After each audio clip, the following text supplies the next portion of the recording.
I'm Brian Gongol, and these are the dirty dozen questions that you should be asking about equipment during a pandemic. Now, the shock of the COVID-19 pandemic really has made it pretty clear that resilience needs to play a bigger part in our planning for what's going to happen in the future. Maybe a miracle cure is coming, maybe one isn't. Maybe there's a vaccine coming along that everybody will get and will shut this pandemic down overnight, or more likely, maybe not. It'll take a while to get over one. But one thing is for certain, this isn't going to be the last pandemic that we face. It's not the first, it won't be the last. And maybe the next one is 100 years off. Maybe the next one is right around the corner. It could happen next year. We don't know. But we do know that we should start planning. Now that we know what things can look like and just how bad things can be, we need to start looking forward to what we can do to prepare ourselves for the next time things go bad in a really big way, potentially in a real hurry. The number one issue that we want to talk about, the very first one right out of the gate, is this: independence. Now, this is not independence in the sense of being able to do everything entirely for yourself all the time and forever. But it is a question of, can you repair things on your own? Do you have a sense of repair independence? Think back to the first days of the pandemic, when it first took hold and things really started to go bad in a real hurry. Everyone except essential workers were sent on home in most places, in most working environments. People were told to shelter in place and not go anywhere. We thought maybe we could shut it all down if we all stayed home for 2 weeks straight. Now, those definitions of who meant an independent or a complete essential worker could vary, right? And in a lot of cases, people were told that they might not be fully essential until we were sure. There were even people wondering if they needed to go around with paperwork indicating how essential they were. So those interpretations of who was essential got really murky. And because those interpretations got really murky, they left questions in people's minds. They meant a sense of uncertainty.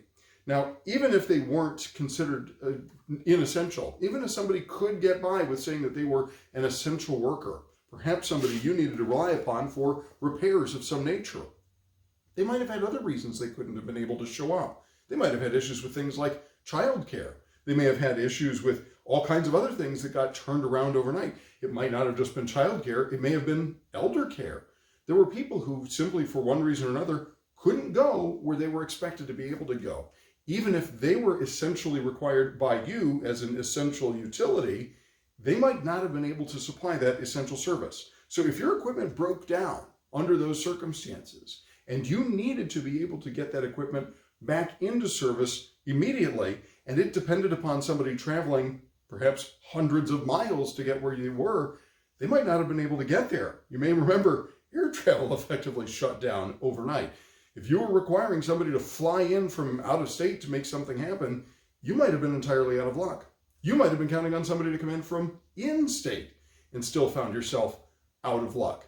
Because no matter how essential your service was, if it depended upon a long chain to be able to get something back into service and to repair it, that long chain anywhere along the line, if it got weak, if there was a weak link and it broke down, you were in tough luck. And we need to start thinking about that going ahead. How independent are you in terms of things that you're able to repair on your own to get your equipment back into service when necessary? If you think about it, in some cases, you have international supply chains that we have to depend upon. Once you start to add in the international ramifications of some of these travel circumstances and even interstate quarantine requirements, the need to be at least modestly self-sustaining, to be able to do something on your own to independently repair equipment, really turns out to be quite important. As of now, in October of 2020, there are still restrictions on being able to travel from some states to other states. You may have to quarantine for 2 weeks, going in and perhaps going back from another state to another. If we think about that, that means travel is still restricted. And right at the moment, the American passport, which historically has gotten us just about everywhere on the planet, about any time we wanted, right now means we may not be able to travel much of anywhere. And others may be restricted from traveling here. Independence in this set of circumstances, what you can do on your own to be able to repair things and get them back into service, that's number one right now. And it's going to be number one looking to the future for future pandemics as well. What can we do to be self-sustaining, in particular in emergency circumstances? That turns out to be the number one thing we need to think about.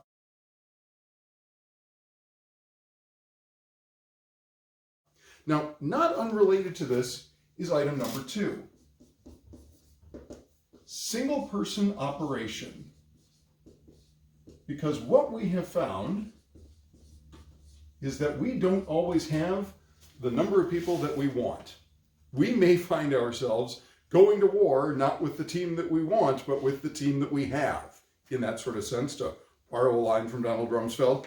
At the extreme, what happens if you have critical employees, critical people to be able to operate equipment, who are found unable? Somebody gets sick, your lead operator gets sick and has to spend a couple of weeks in the intensive care unit.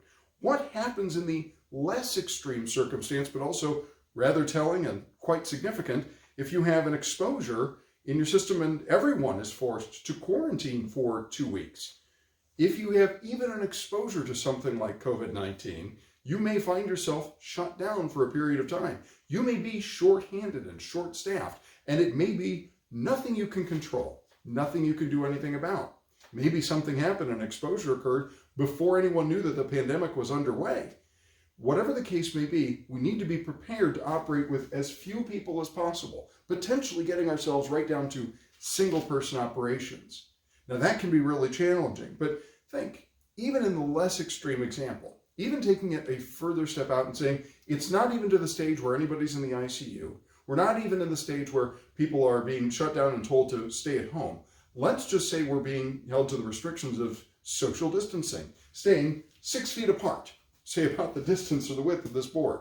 If that's what's put into place, even if that's the requirement, that can significantly change how you operate your system. If people have to maintain that sort of distance, there may be things that you're typically expecting to have 4 hands doing, 2 pairs of hands, that suddenly you may need to be able to do with only 1. Because once again, that social distancing is in place so that we don't cause one person to infect another. The more of those kinds of restrictions or conditions that we have in place for this pandemic, and again, potentially the next, the more we need to think about what can one person do on their own when they're operating our system and they're operating the equipment inside. Because social distancing really blows a hole in certain things. Quite significantly, social distancing blows a hole right through the middle of anything that requires confined space entry. Now think about this. Any confined space entry, if we're following the guidelines, is going to require multiple people. And not only that, it's potentially going to require people to be in close contact with one another.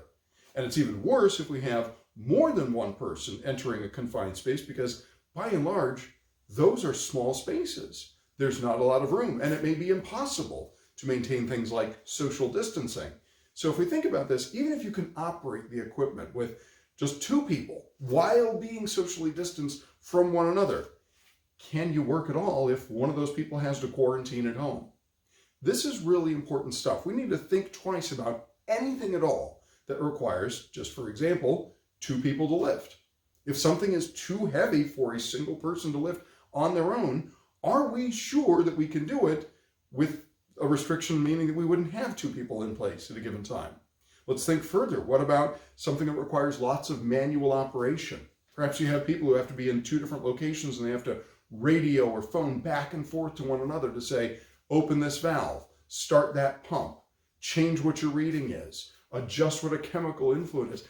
All of those different circumstances that we may historically have required 2 people to do, we need to think about how we can do those with just 1, just in case. The worst case scenario could potentially come true. We have now seen that the worst case scenario can come true. It can come true in a hurry, and like a bullet train coming at us. So we need to start thinking ahead to what we can do for the future. Whether it's this pandemic or the next one, we need to be prepared for what it would take to run things on just 1 person.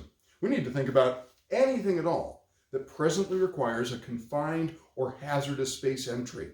And we need to get rid of every one of those that we possibly can. Because anytime we require more than 1 person to do something, we are increasing not only the risk that those people are going to infect one another, we're also increasing the risk that we could be in deep trouble if we don't have all those people available. Anything that depends on multiple individual people showing up in order to operate that equipment or where it's located becomes an issue we need to think about and project into the future so that we restrict the number of restrictions we have imposed on us that we may need to respond to in case of emergency.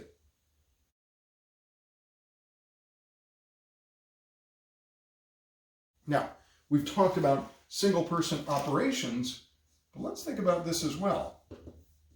Single-person maintenance.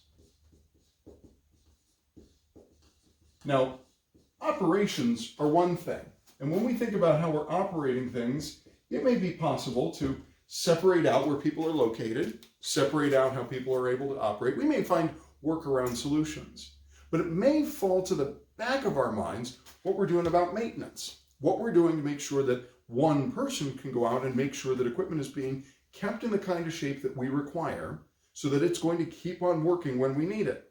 Maintenance is what broadens the gap between operations and repair. That's what stands in the gap. If we put off maintenance, sometimes we can get by for a little while putting things off, and maybe we need to do that if we have a reduced workforce. Maybe we need to do that if people have gotten sick. Maybe we need to do that if people have to self-quarantine, or perhaps just be home with the kids while the kids are attending school online. Whatever the cases may be, we may need to work around things for a while. But what does it take to get ourselves into a universe where maintenance itself we can keep on doing with one person? What are the things that go into this? What are the factors that matter when we're thinking about it? Number one, anything that we can keep simple, intuitive, easy to do, something that we can routinely attract ourselves to without big obstacles, something that isn't a huge force that we have to get over in order to make it happen. That's pretty important. We've got to remember what the 4 different types of maintenance are. There are, in fact, 4 types of maintenance. There is fix on failure.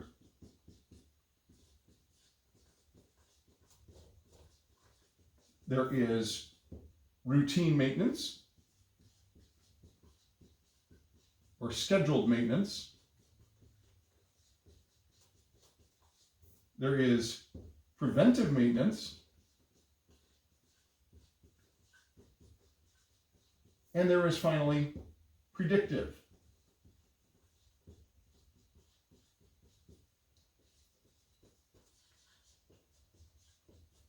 Now, the thing about maintenance is this. Maintenance has to be done according to what's appropriate for the equipment. Fixing on failure is simple. Fixing on failure is exactly what you do if a ballpoint pen breaks down. You throw it out and you get a brand new one. Fix on failure is really easy to get ourselves around. The problem is, way too often we assign things to fix on failure when instead it should be one of our other 3.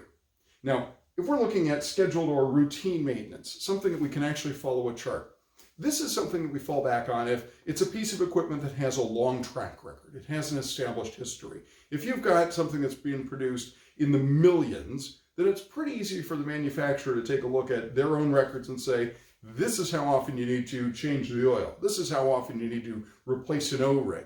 They can give you a pretty good idea if the equipment has been around, well established, in service for a long time with a lot of serial numbers.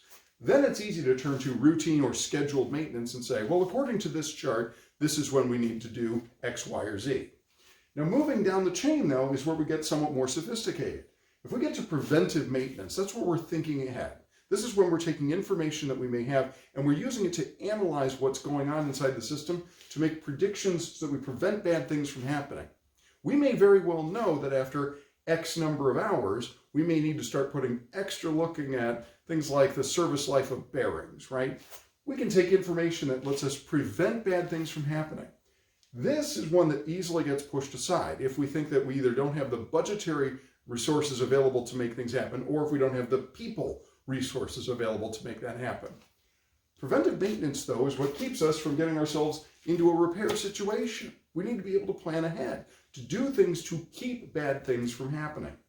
Even more sophisticated than that is predictive maintenance. And predictive maintenance is when we can really take an examination look and really take a look at details. We can use information and feedback from our systems to tell us what needs to be done to predict what might happen next. It's doing things like checking out motor temperatures, for instance. things that we can find additional information from inside the system to give ourselves a forecast for what may need to happen next. The more we can take a look at maintenance in general, and the more we can establish a maintenance strategy that gives us a really strong idea of what's coming next, then the more we can stay ahead of failure. And the more we can stay ahead of failure, the more we can keep ourselves resilient in the course of something bad like a pandemic. The better we can predict and the better we can stay ahead of our problems, the more we can keep ourselves in the clear.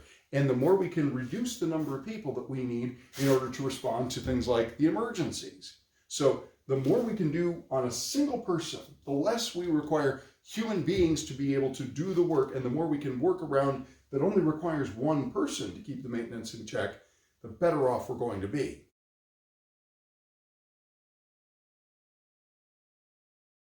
Now, bundling together the first three items here, these all have to do with people, and they all have to do with how we schedule our work and how we make that work function in such a way that we can be resilient in the case of a pandemic. Let's start moving into some other issues, though, that get a little more detailed and get down to more nitty-gritty of things that are pandemic specific. Number 4 is this question of biohazard protection. Once we know that there are hazards out there in the universe, in particular, ones that we would require some kind of protection from, we need to think about what we're doing to make sure that we have a system that is systemically prepared for biohazard protection. What I mean by that is this. So far, as best we know it, the COVID-19 virus doesn't seem to be lasting long enough in order to infect anybody who happens to be working at, say, a wastewater treatment plant. We don't think that it's surviving long enough to make people sick at plants. But here's the question. What about pathogens that might live longer in the water? This one doesn't happen to. It appears to be relatively fragile after a period of time, and it doesn't seem to be infecting anybody in the water. But what if one did? Are we prepared to think about that worst case scenario? If we haven't thought about it before, we're well past due to start thinking about it now. This is the time. Wastewater collection systems are probably the most dangerous aspects of any kind of utility approach to any of these biohazards that are out there. I would say that because a collection system is closest to the user. Thus, it's closest to the people who are producing things like the viruses that could potentially endanger us. So we need to be thinking about them. But we also need to be thinking beyond them as well, because one town's wastewater effluent may be another town's raw water influent. So because of that, problems don't necessarily go away just because of where we're located in the system. A collection system is certainly, I would imagine, the most likely place for people to encounter these biohazards, but it doesn't stop there. It could, in fact, make its way through a collection system to a wastewater treatment plant. We're thinking here of viruses that get shed by the human body. But potentially they can make their way if we don't disinfect properly or inadequately, or if it's something that we haven't anticipated the right level of disinfection for in the past. It may very well make its way into receiving streams and waters that then could be used for raw water as well, potentially putting people at risk who are working on the drinking water side of things at water treatment plants. So this is a systemic issue. We talk about there being just one water. Well, there is just one water. It's all one water cycle. We're all potentially affected by the same things. So we need to be thinking about biohazard protection. How much exposure does any individual have to the water itself? What can we do to extend the amount of time between when water comes into a system and when anybody potentially may be affected by it or in close proximity to it? What can we do to increase the distance, and what can we do to accommodate the potential need for people to be wearing things like hazmat equipment? What can we be doing to ensure that if somebody has to have PPE of some nature, can we still do what we're expected to do if we're wearing gloves, if we're wearing shields, if we're wearing goggles, if we're wearing masks, if we're wearing many different things? What can we do? And we need to think about the worst case scenario now. Now, maybe the best way to practice this is someday when it's modestly cold outside for somebody to put on a big ski suit and go around and find, okay, where are the places where I don't fit? Where are the places where I may come up against snags? Where are the places where I may be put at additional risk? That may be one way to approach it. We may need to simply practice it by going through the potential worst case scenario. But the bottom line is we need to be thinking about biohazard protection because, once again, if we lose people, this whole chain starts to fall apart. If human beings are the weak links and we can't operate on a single person, but we only have a 2 or 3 person crew and one of them gets sick, we're in serious trouble. The last thing we want is for that person to get sick on the job, preventing them from doing the job. This is really important stuff. We need to be thinking about, as they say in the rescue environment, rescuing the rescuer first. In order to keep the public safe, we need to keep the people who deliver the clean, safe water or clean up the water once it's received. We need to protect them first in order to protect the broader public at large. So biohazard protection needs to be a priority, and if it hasn't been in the past, this pandemic should prove to us exactly why. Even though this one doesn't appear to be putting our particular industry at specific risk, the next one very well could, because we don't know. It's going to be a surprise, whatever it happens to be. And our preparations may need to think about what that worst case surprise may have to look like.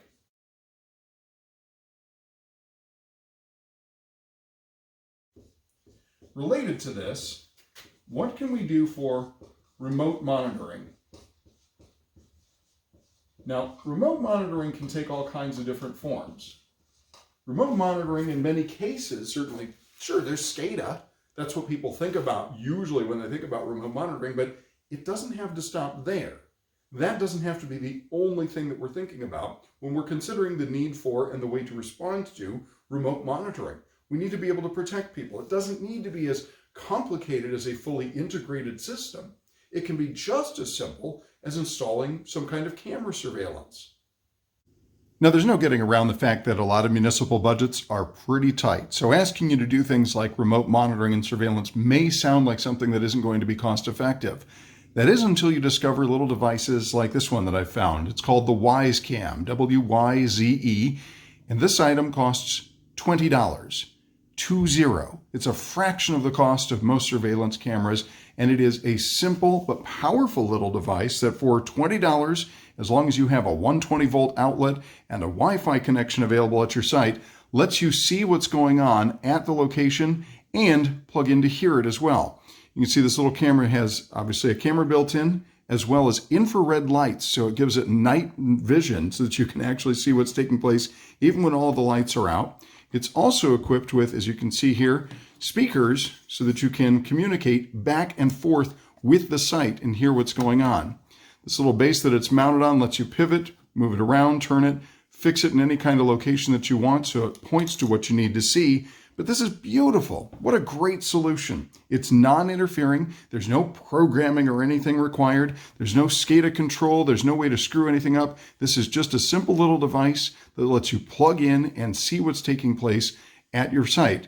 And if you have something like a remote pump station that's located out in the field, as long as you've got that Wi-Fi connection on one of these devices, you can mount this to the wall. You can put this on a shelf. You can put it anywhere you like. But I would even suggest pointing it directly at a control panel so you can get a live real-time view of what's actually displayed on that control panel at any given time.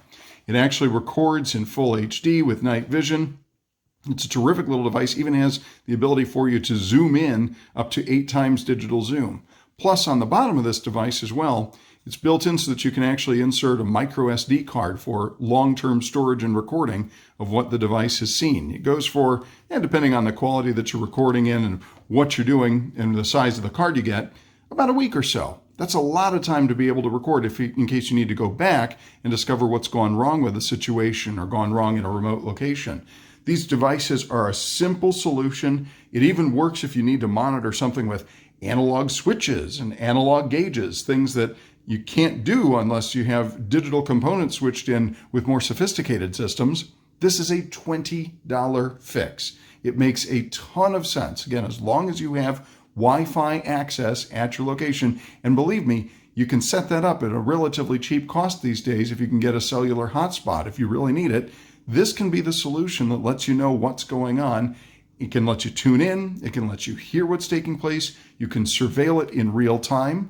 Or if you need to monitor for intermittent trouble, that you don't know what's going on, you can't get to the site on a regular basis or babysit it, you can plug one of these things in, listen to what's going on, see what's going on, and detect what's taking place to really solve your problems in the long run. A great little device. SCADA systems, then, we can imagine, are sometimes the answer, but not always. The key here is that we want to be able to collect information from our systems and collect information that gives us some kind of guidance as to what we can do, especially when it comes to questions like maintenance or prevention, when we can do preventive or predictive maintenance and see problems in advance and prepare ahead, especially if we're on limited staffs or limited budgets or limited time available. All of those things are helped if we can get surveillance in advance, if we can get information in advance. The key question here is, can we increase the degree to which we have surveillance on our system, eyes on our system, and eyes within the system that tell us when things are going wrong and tell us how we can prepare for them? And can we increase that quality or frequency of monitoring without making the system more fragile? And that's a key risk there. Making the system more fragile by introducing more surveillance could be a problem. We don't want to put ourselves at risk while we're worried about biohazard risks and we're worried about pandemic risk. We don't want to put ourselves at greater risk of, say, hacker risk and somebody shutting down our system because we've gotten ourselves into a fight with a foreign adversary. We don't want to get ourselves into a more fragile situation. We simply want to make sure that we're collecting more information more effectively in ways that still can be resilient in case other things go bad. You have to imagine as well, when we are in trouble of one nature or another, say fighting a global pandemic or fighting an epidemic that's really only affecting us domestically, that may be exactly the time when an adversary may decide that we're most vulnerable to things like cyber attack. So don't make your system more fragile. Simply try to do what you can to increase the information you can collect from that system that may still allow you to make judgment calls and make better decisions about preparing things and keeping yourself down the chain and away from these higher level issues that may find you short-staffed or short-handed.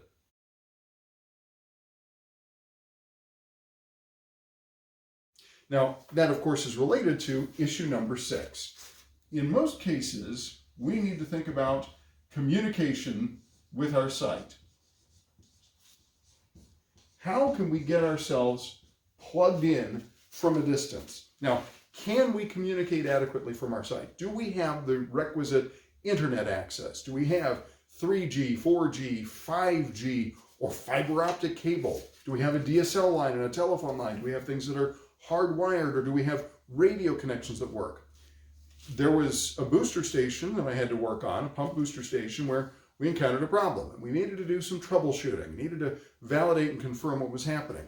It was in the early days of the pandemic, so people couldn't physically get to the job site. In particular, the people we needed to call up upon from the service department weren't being permitted to travel out of their own state because, again, those restrictions came in hot and heavy really fast in those early days of the pandemic.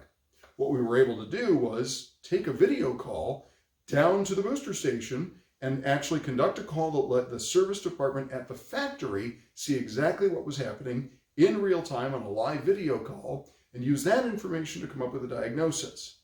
That was an important thing to be able to do. Having that access was key. If we hadn't had the internet access in the situation that we were in, there would have been no way to conduct a video call. We may still have been able to record a video, send it by email, send a link, have somebody go back and forth with information. But being able to do it in real time made a real difference, made things a lot easier for us, and helped us achieve a resolution faster. The pandemic has officially and rather abruptly done what we call moving internet access from the important column over to the essential utility column. We have dramatically accelerated that shift. For a long time, we've been talking about the need for internet access in a lot of places, and it's just sort of been a back burner issue. And especially in locations that may be somewhat remote, maybe rural, maybe a low population density, getting internet access to those places simply hasn't been a public policy priority for a while. But the thing about systems, water systems, wastewater systems alike, they actually really have two things in common. Where their facilities are located are often going to be at the bottom of a hill, where reception, whether it's on your phone or it's by radio or anything else, is likely to be of the lowest possible quality anywhere in an area. They're at the low point because gravity takes water to a place where we need to do something with it. So we're typically going to be in low spots which are already bad for access to begin with. The second part of this is those facilities are most likely, or more often than not, located in the more remote parts of communities. We put things in far-flung locations. Wastewater treatment plants are located on the far side of town for pretty obvious reasons. Water treatment plants typically located a bit outside of the community boundaries. Booster stations, pumping stations, chemical dosing stations, all of these different facilities are frequently located in somewhat remote places. They're often used as relay locations. They're difficult to find in some cases. They're difficult to get to. They're in places where conventional services like hardwired internet access may be difficult to get. Well, this is the time to put a priority on it. This is the time to start considering those things essential utilities. Internet access is a thing we simply can't do without. And having access at every location you may need to be working on your equipment has now become a pretty big priority. And if it hasn't been historically, it's time now. And it's time to start putting a priority on it. If it's possible to send every college student in America home to do online classes, it now needs to be possible for us to do our work in the field with internet access and not to be standing there complaining that we only have one bar and a cell phone. It's time to have that access, and it's time to put a priority on that. Do you have that access? Do you need to budget for that access? Do you need to start pounding the table with the local telephone company to make sure somebody gets you that kind of access? Whatever the case may be, communications with your sites has got to be a priority in this day and age.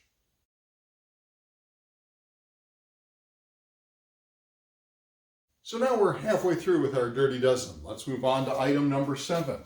Can this equipment be serviced in place? This is a combination, of course, of some of the preceding things that we've talked about, but the question is this: can you do any kind of work on the equipment in its own place when it's in the site where it's going to be needed? Because if travel is going to be restricted, which again happened in this pandemic, could easily happen in the next as well, then you might not be able to send something into a service center. Service center may be shut down. Interstate travel may itself be restricted. There may simply not be the people available to do the work in some other location. You may need to be able to do the work on the site where the equipment is actually located. Now the question is, can it be done? Can you do anything about it? I had to do some work that didn't happen to be in the pandemic, but it turned out we were lucky that it didn't, that were involved plugging into a control panel and using a tool that could actually connect directly to the factory for service to be called in, and somebody could look at and analyze everything that was taking place inside that control panel and look at all the logic, look at all the readings that were coming through, and do all that kind of work remotely. That was a great tool to have and a great tool to be able to work with, because then we could work in place on site without having to go to some other location or to send anything wherever else it needed to be. Solutions could be found without having to do any real travel. That was really important to be able to do. But it's not just being able to communicate and to find that kind of information. And again, going back to our item number 6 about communications being available at the site, bury those phone lines, get the fiber optic lines in place, put up a cellular hotspot if you need, put up a booster antenna if the signals are weak, whatever it takes to get communications to your site. Let's make sure that's happening. But communications aren't the only thing. What also is important is simply, can the work be done in the location where the equipment is going to be? And this comes on a couple different levels. Number one, are there special tools required, for instance? If you've got something that you need to do that requires a special tool that's only available in 3 different locations around America, that may be a serious choke point for you being able to do the work necessary to keep your system working in a timely manner and up to the standards that the public requires. But that's not the only kind of restriction we can run up against. Obviously, special tools can be a big restriction, and hopefully you've got equipment that you can work with that doesn't require special tools. But let's take it a step beyond that. Do you need cranes or other special equipment in order to get access to the equipment that you need to work on? And what happens if the people who need to operate that special equipment to get you to your equipment happen to be short-staffed? Again, think about essential service providers, again, early on in the pandemic especially, may have themselves been shut down because they may have been essential to you, but they may not have been considered essential to others, or may not have had the requirements. And again, we didn't even know what some of the requirements were early on. Knowing that you are able to do things without having to rely upon, again, a long chain of other people to make things happen makes you more independent and makes you more resilient in case of emergency. But let's take another step beyond that. And again, remember, it's not just legal restrictions that may come into place. You may literally have a workplace where everyone's gotten sick, and maybe there's been a second wave of an infection or more. Things can happen in rolling phases, so that it may not just be one time around the block We may face trouble in multiple phases of any kind of a pandemic in the future. But think about the way that the equipment itself is going to be protected or sheltered. This is something that I think has been a big issue that's gotten overlooked for far too long. Small, cramped workspaces aren't just unpleasant for people to work in. They are that, but the problem here is when you have a small, confined workspace, you don't have a lot of room to move around. That actually presents a challenge that potentially makes a big deal when it comes to pandemic planning and preparedness. That may prohibit on-site service, just for example. If there isn't physically the room to get in with the parts, the repair equipment, the tools, or the people necessary in order to do the job, then you may be constraining your options, which you need those to be wide open in case of emergency, and particularly in the case of a pandemic. We need to be able to respond with as many people as possible in as many ways as possible, not constraining those artificially by not having the resources available. And this is one of the craziest things. This is especially applicable if a space isn't big enough for us to maintain social distancing. I imagine that this is not going to be the only pandemic that is potentially transmissible via the air. And if that's going to be the case, and if there's another one in the future, and again, it could be 100 years from now, it could be next year.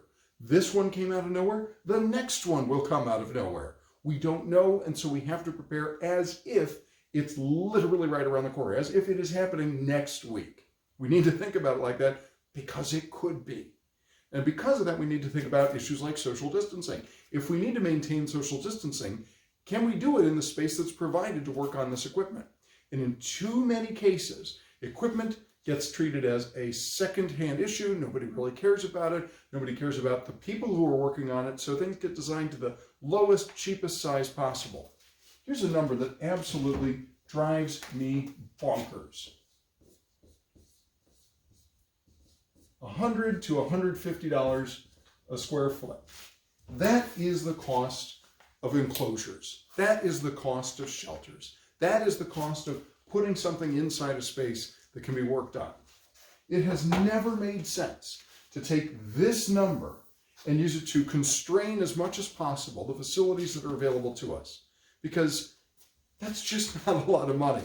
And it's not a lot of money when we think about the really big issue here, which is, can people work on this appropriately, following the required guidelines with the adequate spacing available between one another to make things happen, to make things work effectively, to get ourselves back into service when necessary? This thing is just absolutely crazy. How much is that square footage worth? Each square foot, $100. How much is that worth if it means that you can get a system back up and operational after trouble in a matter of hours rather than a matter of days? If you're talking about essential public services, every minute you can spend getting back into service rather than waiting on travel that may be restricted in this or the next pandemic, the better off you're going to be. The more you can get back into service quickly, the better off you're going to be. And it's worth every penny. Whether it's $100 to $150 a square foot, you're not going to spend more than that amount. That is a totally reasonable investment in insurance to make sure that you can work on your facilities. And this is really key. Close quarters are a bad idea no matter what, okay? Close quarters aren't great when people have to work on equipment, when they need to move things around, when they need to do things to keep things operational, when they need to do issues like routine maintenance. The more space people have, the better. The more space for tools, the more space for parts, the more space for moving around, and the more space for issues like social distancing. The more we can accommodate those and make sure that people have the space and the room to work where they need to work in place, on site, without having to move things a long distance, the better off we're going to be. That's pandemic resilience is what that is. It's not just a want, it's not a luxury, it is pandemic resilience. And we need to start issuing it like that. We need to start treating it like that. We need to start talking about it like that, because it isn't a luxury, it isn't just a want. It's a true need, especially if we want to be resilient moving into the future.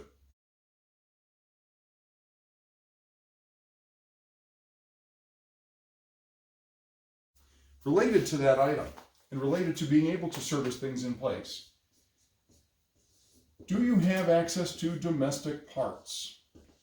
Now, I have an undergraduate degree in economics. I am a huge believer in issues like free trade. I think that a global trading system is useful and wonderful and productive and makes life better for all facets of society.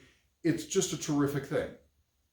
But we still live in a world with borders, and we still live in a world where international trade can get disrupted, as it was at the beginning of this pandemic, and to some extent still is today. I placed an order for nothing more complicated than a set of masks. Had them custom made because I wanted to put a design on them. Ordered them at the beginning of July.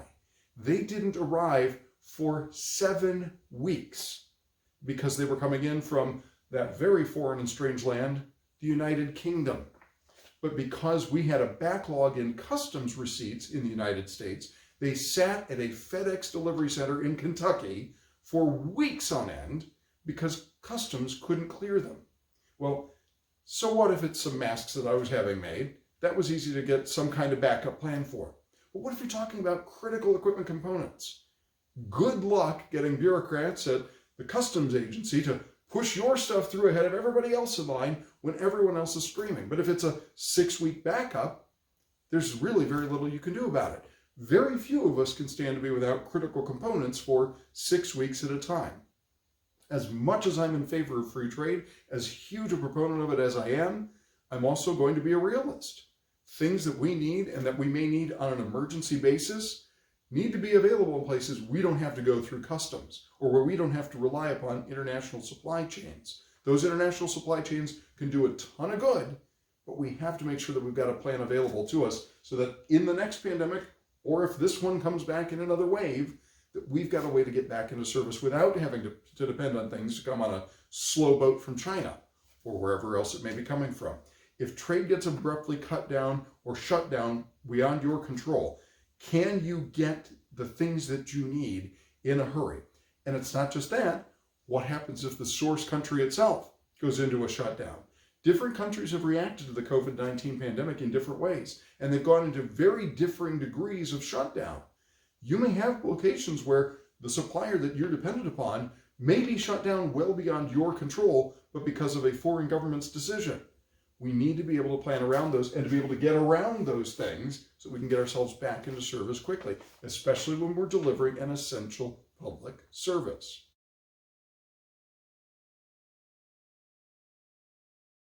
Moving on to item number 9. What happens in a circumstance based on change of a pandemic or anything else that could occur that we'll call a moderate sustained shock? Now, what do we mean by a moderate sustained shock? If you think about what occurred in the course of the pandemic, when people first found themselves stuck at home and concerned that this virus was going to kill everybody if we didn't disinfect every possible surface with 8 tons of Clorox, here's what happened. You can define this negative surprise shock in multiple ways. We'll define it, first of all, as it occurred to us when everybody raced home and tried to clean everything. Suddenly, a lot of wastewater systems saw a very significant increase in the solids coming into their systems. So what if the solids in your wastewater system suddenly and dramatically increase in solids content by 25%, let's say, a 25% increase in the things that are flushed down the system that really weren't supposed to be? Well, that's a negative shock. Something bad occurred, something that we're normally unprepared for occurred, came out of the blue, and changed the dynamic of what was coming at you. That was a significant change that had an impact on how a lot of systems were operating. What if a huge share of the working population, let's say, is no longer working in downtown office buildings, but now works from home, out of the blue, overnight, and it's a radical change. Suddenly your domestic water demand increases during the day by 25%. We're using this 25% as a marker. It's not an exact figure for any of these things. It simply represents what happens if there's sort of a moderate change in how your system's working, but it's a shock. It happens overnight. It happens when you didn't really have time to prepare for it. It has a big impact on how things are going to work, and it sticks around. It doesn't have to be a radical overturning of the apple cart, but it's enough to make you have to rethink how your system's going to work, and you may have to rethink it for some extended period of time to come, perhaps indefinitely. We don't know yet what the full impact of the working from home radical changes that we've seen are going to have in the long term. But there's very good reason to believe that there are a lot of places where this is going to be a sustained change. There's a very real possibility here that Silicon Valley may be broken up for a long time to come. There may be a lot of people who are suddenly deciding they don't want to pay $1,000 a square foot for a place to live in San Francisco, and they're going to move to other parts of the country. Well, that changes things in San Francisco, and it changes things in other parts of the country as well. And it's not just that example, of course, it's just one meaningful one that we're seeing a lot of. Because if a lot of people find that they can work from home and no longer have to be working in downtown office buildings, that has an impact both on the center city and on the suburbs and other places where people might be living. That changes how things work, and it might be a moderate and sustained shock to the system. We got to think about what this means. A rule of thumb that you might learn from following Warren Buffett, the great investor, is that you never want to take a risk that puts at risk either 25% of your business or 25% of your revenues, 25% or more of the company at any given time. Now, again, with a public water utility, circumstances might be a little different. We don't want to say it's 25% of the company, but realistically, you have to keep in balance things like your expenses and your revenues. Do you have an avenue to look forward to where a 25% change is something that you can sustain, something that you can work around, something that you can adapt to without a dramatic shift in how you're working? Now, that's not to say that it won't have a pressure that's placed on your budget for some period of time. I'm not saying that it wouldn't make things potentially uncomfortable for some period. But I am saying you need to be able to think through what that 25% change is likely to mean and whether you can handle it if it is both moderate and sustained. Can you keep up with it? You know, when people are sent home to work in big numbers overnight, that had a big impact on water systems. And it may not be the same thing everywhere, but it could be significant enough to have a permanent or at least semi-permanent change in the way that you need to be prepared to do business. Now, the question is, can your equipment take up a large swing in stride, whether it's to the positive or to the negative? Can it work along with a big significant change that is meaningful enough that it moves the needle somehow on some metric that you're watching? Could be up, could be down. It could be an increase in the demand for domestic water in residential areas during the day. It could be a decrease in demand if you're talking about central city demand. It could be a big change in the quality or the qualitative nature of what things are that are either coming into your system or going out from it. It may be a change in the way that you need to treat things that causes a disruption in your supply chain in the sense of taking raw water and turning it into something that's finished that can go out to the public. All of those different things represent systemic changes that could be big and could be sustained, and we need to be prepared for those.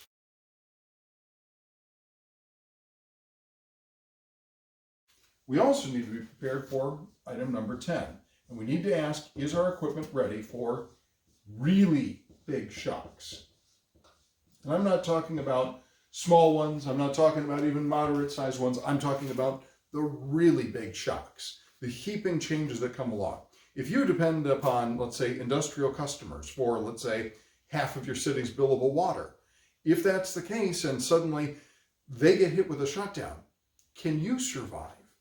Are you prepared to survive? And more in particular here to our question, is your equipment prepared to survive that kind of a change? Can you turn things down by 50%? Do you have to shut half the system down or alternate pumps or work in different basins? Do you have to make changes that can accommodate a big 50% shock? And again, it may be permanent, it may be short-term, it may be long-term, we don't know. And you need to be able to respond accordingly without knowing in advance what it's going to look like. Is the equipment capable of adapting to those kinds of changes? And it may not always be a cut in demand, though that's something that could be very realistic. If there's another major shutdown and it goes on for an extended period of time, there could be places that see radical declines in the amount of demand that's there. And it could happen overnight, and it could happen for an indefinite period of time. But it could be in a different direction. It could be another wave of infections going through.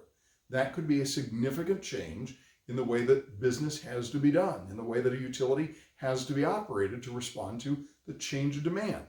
It could also be something as different as issues of utilities being tipped by insolvency risks because of the economics of the people who are upstream of them.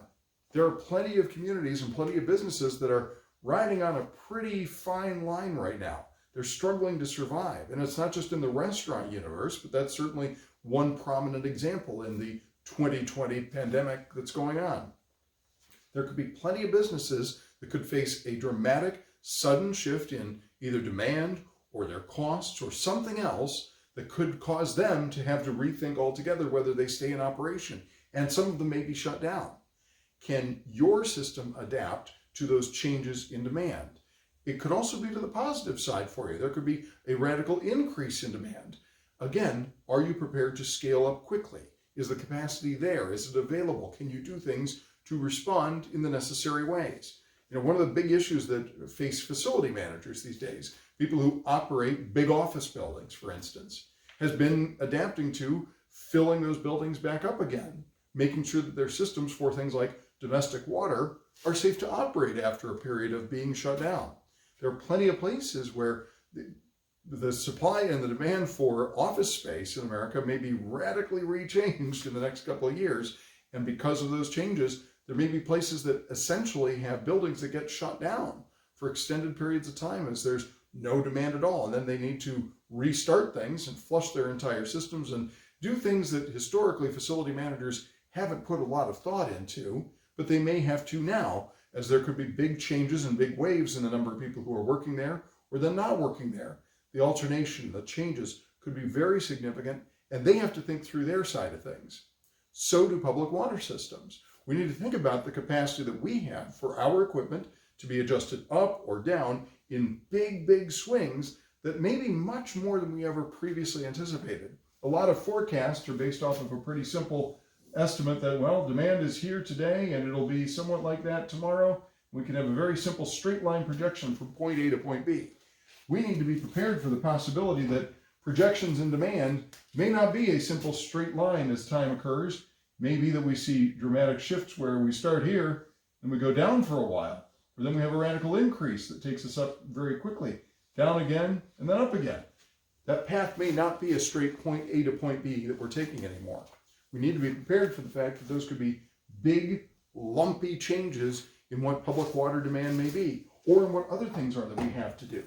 We may have to look at issues like radical changes in the amount of disinfection that are required if we find that, once again, we have a pandemic that makes its way into raw water supplies. These big changes we need to be prepared for, and specifically, we need to make sure that our equipment is prepared to handle those big shifts. The bottom line is, if you had to take half of your capacity offline, could you do it? If you needed to double your capacity, do the opposite, and double your capacity overnight, could you do it? How quickly could you get to that point? How quickly are you prepared for the big and sudden shocks that make that smooth curve of the past and of historical projections and of the ways that we've usually thought of things? If that gets overturned and suddenly it's this big chunky jump, are you prepared to be able to handle that? Do you know how you could? Can you ramp up and ramp down as quickly as the system will demand? The boundaries that we've historically drawn around what's possible might have kind of looked like this. We thought it would be one smooth version of that or another. We may need to make big, big adaptations in what we think the boundaries are around what's possible. We need to think a lot bigger about what that could look like.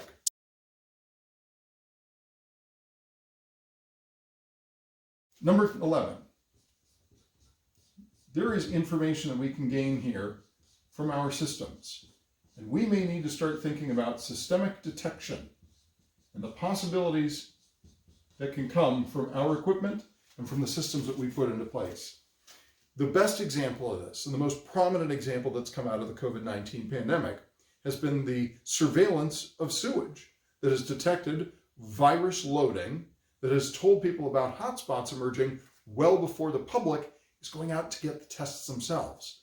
This has shown itself in some demonstration examples that have been really successful at telling early on, sometimes a week in advance of when people are actually showing up at the doctors and at the hospitals and telling the community that you've got a surge, that you've got a virus load that's coming in a big way.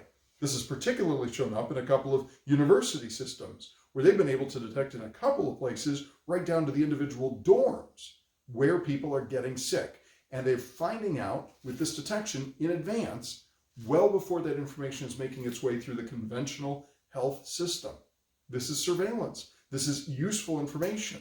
In a lot of ways, it's a lot like that predictive or preventive maintenance that we were talking about at the beginning.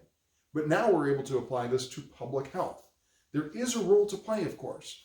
I think for a long time we have underestimated the role that clean drinking water and the safe transportation and treatment of sewage at the end of the day, what that impact has on public health.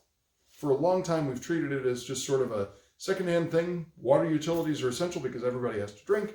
Sewage utilities are essential because we want to protect the environment. That's been the language that we've treated it with, if people have thought about it at all. The public needs to start thinking about water's role in the cohesive environment and landscape of public health. Because if we can use water as a systemic detection tool, if we can start monitoring what's happening, whether it's on the sewage side of things, and we're detecting viral or other loads, biohazards of other sort can be detected as well, that information can be hugely valuable. And systemic detection can give us information that can be actionable, can save money, and potentially can save lives. The other side to this is we may be able to find information from water demand.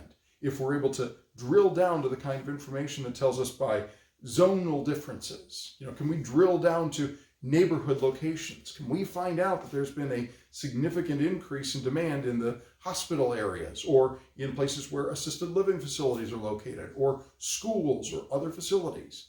The more information we can do to drill down and get qualitative and quantitative information on a local basis may help us make predictive responses useful and applicable and work in this public health universe, make us a more essential part of that whole universe where I think we belonged for a long time, and we are, and we should be, and we need to demand our seat at the table. Because the water sector, both water and on the drinking side and wastewater, have huge contributions they can potentially make to our understanding of public health. And part of that's going to be the systemic detection. The more we can work our way in to make sure that information is actionable and useful to public health authorities, the better off we're going to be.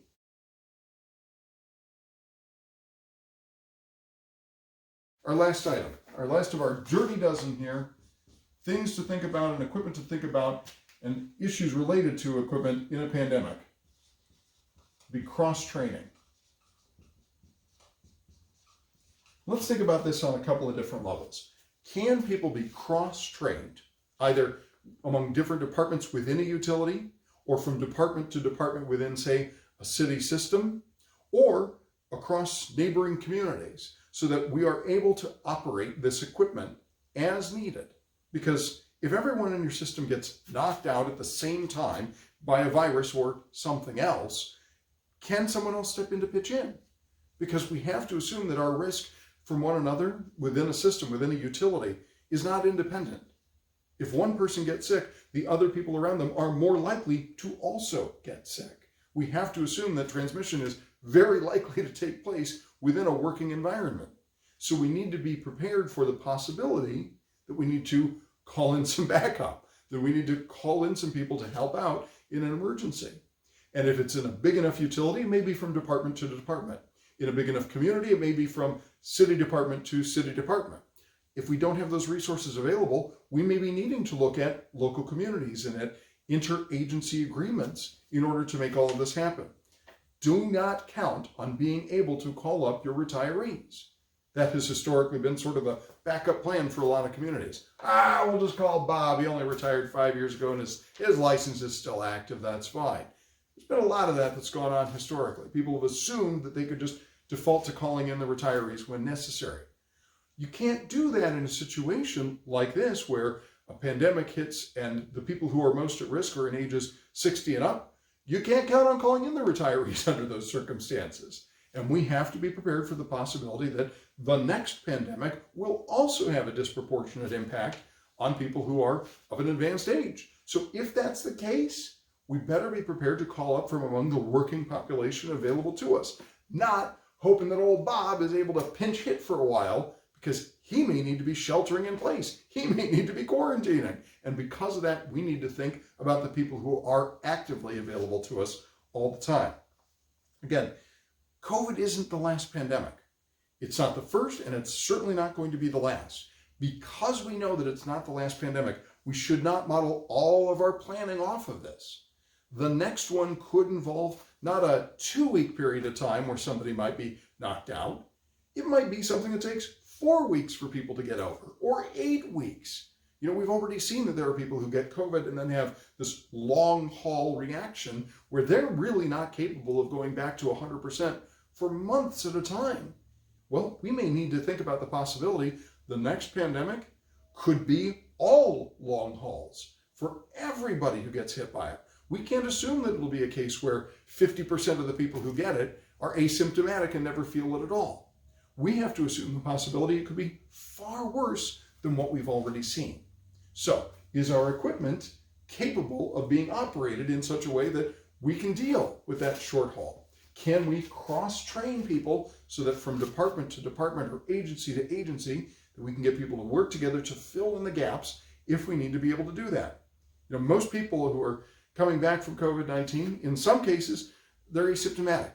So they don't see anything at all. They never even know that they had it. We've seen a lot of that, and that's been one of the risks of the transmission is people simply not knowing they had it. But there are other people who come back from having had COVID-19, and they're finding reduced lung capacity weeks and months after the real peak of their suffering. I've personally known people who've found that, you know, runners prior to COVID-19 could run an 8 or 9 minute mile, finding that months afterward, they still haven't recovered to the point where they can even run a 12-minute mile. There is a substantial and lingering impact to this one. There may very well be to the next one as well. And we need to think about how we could cross-train people from one place to another so that we always have the workforce available to make sure that things are going to keep on working. Can people be cross-trained in order to step in? Do other municipal departments have overlapping needs? Oftentimes, people have skills that we don't know about. Well, maybe we should keep a roster of what those skills are. Maybe we need to know what the information is that we can use to place people where we need them, when we need them. Who are our backups? Who are the people who are capable of moving around and of having multiple skill sets available to them so that we can use them in different areas? Of course, it shouldn't always be thought of as who we can draw in from elsewhere. We may need to be able to send our people from the water utility sector out to other parts of the world. If we're capable of doing that, we should be prepared for it. If other municipal agencies locally don't have overlapping needs, can you turn to interagency agreements? Is there a community down the road, within the county, somewhere in the area, in the general vicinity, that you can count on to do some kind of overlapping service in case you need a backup plan, in case you need additional people? And here's the key. They may have the people, but is the equipment something they can be cross-trained to work on? Is it simple enough to operate? Is it clear enough to operate? Do you have the documentation available? Is there service available at the ready? Are there people you can call to help give them quick training if they need? Can you cross-train folks so that they're prepared to do it? Because it's not enough just to have the equipment at the ready. People have to be capable of operating it, and we have to know what kind of demands we're placing on the people who are doing that operation. So we need to make sure that we've got that information available to us. You know, some of the best companies out there deliberately cross-train their workers, not just for the emergency sake here of being able to respond when workforce means that people have been knocked out because of health-related issues, but in some cases, some companies deliberately cross-train people specifically to highlight deficiencies or shortcomings in things like documentation or systems or planning or training. They want to highlight those things, so they deliberately take people from one area and stick them in another. Actually happens to be one of the ways that Honda manufacturing has gotten so very good. They take American workers, put them on an assembly line, and then cross-train everybody to do basically everything else. The more cross-training that you do, the more you can bubble up to the surface areas that you need to improve. Now, that takes a conscientious, deliberate choice. You have to be dedicated to the idea that you're going to sacrifice some efficiency. You're going to give something up because training people costs money. Training people takes time. Getting people to figure out how they can be relative experts in using their equipment is a dedicated thing that you have to do. You have to put resources into it. The return, though, might be that you find people who are capable of working different parts of the plant, different areas and different parts of your system, different aspects of it, or within a community or within an area that people can help cross-train one another to back one another up, because we may need much more of this in the future. And again, this is not the last pandemic. We don't know when the next one is coming, so we have to prepare like it's going to happen tomorrow. The costs of that cross-training, the costs of that preparation are more than made up in capacity, in the ability to respond and to do better. And that's what really this is all about.